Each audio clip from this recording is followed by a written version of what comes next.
మామ ఈ సీజన్లో మనం బాగా అబ్జర్వ్ చేస్తే కొన్ని చేంజెస్ అయితే జరిగినాయి అన్నమాట. అవేంటో ఇప్పుడు మాట్లాడుకుందాం. సో వీడియో అయితే లాస్ట్ వరకు చూడండి. నాకు తెలిసిన ఫస్ట్ చేంజ్ ఏంటిదంటే ఆది అన్నది.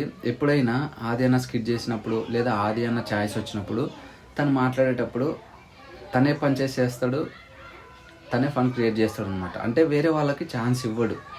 బట్ ఈ సీజన్లో మాత్రం అభి మాస్టర్ని, ఫైమా గారిని, జతిన్ని, శర్వరిని, సో ఇలా ప్రతి ఒక్క కంటెస్టెంట్ని ఇంటర్ఫియర్ చేయడం, వాళ్ళతో కూడా ఫన్ క్రియేట్ చేయడం. సో ఈ చేంజ్ అయితే కనిపించింది అనమాట.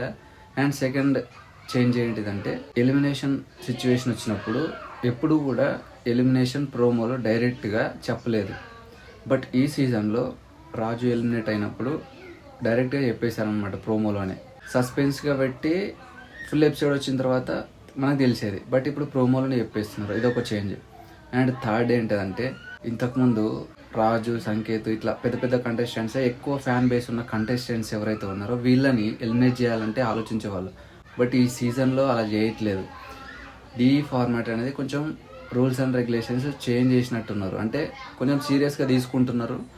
ఆడియన్స్కి నచ్చినట్టు, ఆడియన్స్ని దృష్టిలో పెట్టుకుని కూడా ఈ రూల్స్ అండ్ రెగ్యులేషన్స్ని ఫాలో అవుతున్నారు అనిపిస్తుంది నాకైతే. రాజు, సంకేత్ ఎలిమినేట్ అయిపోతే అన్ఫేర్ ఎలిమినేషన్ అని మనం అనుకుంటాం. బట్ అన్ఫేర్ ఎలిమినేట్ చేయడం వల్ల వాళ్ళకి వచ్చింది ఏం లేదు. వాళ్ళకి దీనివల్ల ఎఫెక్ట్ పడుతుంది తప్ప దీనివల్ల బెనిఫిట్ ఏముండదని నా ఒపీనియన్. సో ఇది కూడా ఒక చేంజ్.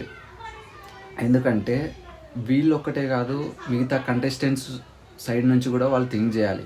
ఎందుకంటే షోలో వాళ్ళు ఉన్నారు, వీళ్ళు ఒక్కరే కాదు. అంటే రాజు, సంకేత్ వీళ్ళే కాదు, జతిన్, శర్వరి, రిషిక, తేజస్విని ఇలా చాలామంది కంటెస్టెంట్స్ ఉన్నారు కదా.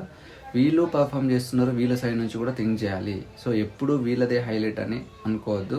అందుకని చెప్పి ఇప్పుడు ఏం చేస్తున్నారు, వీళ్ళ వ్యూస్ గురించి, వీళ్ళ రీచ్ గురించి ఆలోచించట్లేదు. ఇలా ఫ్యాన్ బేస్ ఎక్కువ ఉంటుంది. వీళ్ళని ఎలిమినేట్ చేస్తే చాలామంది చూడడం మానేస్తారు, సో షో మీద ఎఫెక్ట్ పడుతుంది అని చెప్పి వీళ్ళు వేరే కంటెస్టెంట్ కూడా ఎలిమినేట్ చేయొచ్చు కదా. అలా చేయకుండా సో మార్క్స్ బేస్ చేసుకొని, ఆ పర్ఫార్మెన్స్ బేస్ చేసుకొని ట్రూగా, హానెస్ట్గా వీళ్ళని ఎలిమినేట్ చేయడం జరుగుతుందన్నమాట.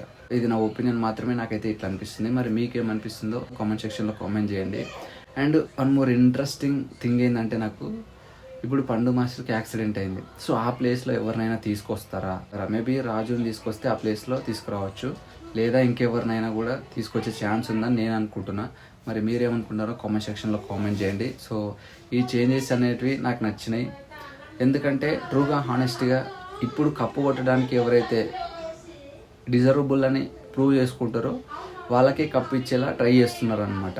పెద్ద కంటెస్టెంటా, చిన్న కంటెస్టెంటా, నువ్వు కరెక్ట్ పర్ఫామ్ చేస్తే వాళ్ళదే కప్ అనమాట. ఇప్పుడు దిశ ఉంది, తను అన్ని స్టైల్స్ చేయగలుగుతుంది.